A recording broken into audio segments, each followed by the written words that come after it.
Hello everyone, good morning, welcome to our new blog. কেমন আছো তোমরা সবাই? আশা করছি সবাই ভালো আছো। নতুন একটা ভিডিওতে সকলকে জানাই অনেক অনেক আজকে ওয়েলকাম। কিন্তু হলো জামাই ষষ্ঠীর পরের দিন, তাই জন্য কিন্তু মা এখনো পর্যন্ত আমাদের বাড়িতে জামাই ষষ্ঠী উপলক্ষে যেহেতু আগের দিন মা আমাদের বাড়িতে এসেছিল, আজ যেহেতু রয়েছে মামামের ব্রেকফাস্টটা কিন্তু মাই সকালবেলাতে খাইয়ে দিল। কিন্তু যেহেতু নিজের হাতে আজকে খাইয়ে দিয়েছে তাই মামাম কিন্তু পুরো খাবারটা কমপ্লিট করেছে। হঠাৎ করে জানো তো আমার সাথে একটা আজব ঘটনা ঘটে। আম গাছ থেকে দেখি হঠাৎ করে মৌসুমী লেবু পড়েছে। কি করে এটা পসিবল? লেবুটা হাতে নিয়ে সেটাই কিন্তু আমি লেবুটার দিকে দেখছিলাম আর তার সাথে কিন্তু আম গাছের দিকেও তাকাচ্ছিলাম। এই প্রথমবার দেখলাম যে আম গাছ থেকে লেবু পড়েছে। ভুল ভাবনাটা ভাবতে ভাবতেই মা পেছন থেকে ডাক দিল আর দেখি এটা কিন্তু আমাদের পেখম সোনার কাণ্ড। আগের দিন রাতে যে পেখম সোনার জন্য মা লেবু নিয়ে এসেছিল সেই লেবু নিয়ে কিন্তু মাম্মাম এখানে খেলতে খেলতেই কিন্তু হঠাৎ করে লেবুটা হাত থেকে ফসকে কিন্তু বাইরে লেবুটাকে দেখার পরে মা যেই বললো এটা পেখম সোনার কাণ্ড, তারপরে লেবুটাকে ধুয়ে কিন্তু মাম্মামের কাছে দিয়ে দিলাম। লেবুটা চাওয়ার পরে কিছুতেই তো আমার হাতে দিল না, তাই অন্য একটা লেবু নিয়ে কিন্তু রস বানিয়ে দুপুরবেলায় আজকে কি খাওয়া দাওয়া করলাম চলো এক একটা করে তোমাদের সাথে শেয়ার করি। প্রথমেই কিন্তু ছেলেটা মাছের তেল ভাজা, তার সাথে কিন্তু মাছের মাথা দিয়ে দেখো ডাটা কুমড়ো দিয়ে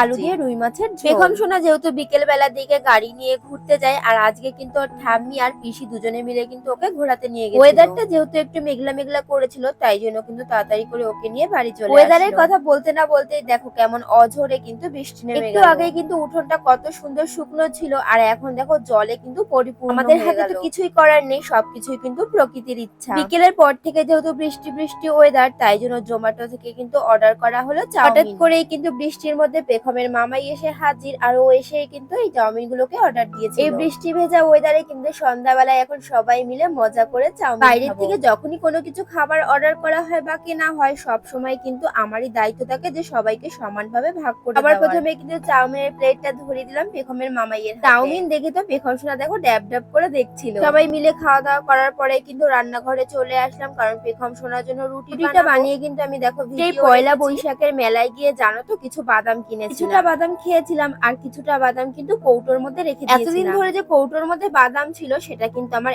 একদমই খেয়াল ছিল না। হঠাৎ করে আজকে অন্য একটা জিনিস খোঁজাখুঁজি করতে গিয়ে বাদামগুলো কিন্তু দেখতে পেলাম। যেহেতু হয়ে গেছে তাই বাদামগুলো কিন্তু একদমই নরম হয়ে গেছে। ভাবলাম যে বাদামগুলোকে এখন একটু ফ্রাই প্যানে দিয়ে গরম করব, যাতে বাদামগুলো একটু মুচমুচে হয়। কথায় আছে না, যখন খিদে পায় তখন হাতের সামনে খাবার পাই না, যখন খেতে ইচ্ছা করে না তখন কিন্তু ভোরে ভোরে খাবার আসে। এই যে যেমন ধরো আজকে সন্ধ্যাবেলা একটু আগে কিন্তু সবাই মিলে চাউমিন খেয়েছি আর তারই মধ্যে কিন্তু শ্বশুর মশাই দেখো বাজার থেকে কতগুলো চপ নিয়ে এসেছে। চপগুলো দেখে তো ঠিকঠাকই লাগছিল, বাট স্যালাড গুলো দেখে আমার এতটাই হাসি পাচ্ছিল তোমাদেরকে আর কি বলবো। এই স্যালাড গুলো কি চপের জন্য কাটা হয়েছিল নাকি বিরিয়ানির জন্য কাটা হয়েছিল? চপের সাথে এইরকম স্যালাড কাটিং করা আগে কোনোদিনও আমি দেখিনি। বিরিয়ানির নাম নিতে না নিতেই দেখো 2 প্যাকেট বিরিয়ানি কিন্তু হাতের সামনে হাজির। ওই যে একটু আগে বললাম যে যেদিন খাবার আসে সেদিন কিন্তু আসতেই থাকে। বিরিয়ানিটা কিন্তু আমাদের জন্য আনা হয়। তোমরা তো দেখতেই পেলে যে পেখমের মামাই এসেছে আর ও কিন্তু বিরিয়ানি খেতে অনেক ভালোবাসে, তাই জন্য কিন্তু পেখমের মামাইয়ের জন্য 1 প্যাকেট আনা হয়েছে আর পেখমের পাপার জন্য 1 প্যাকেট আনা হয়েছে। পরের দিন সকালেই পেখমের দিদু ঘুম থেকে উঠে বাড়ি যাওয়ার জন্য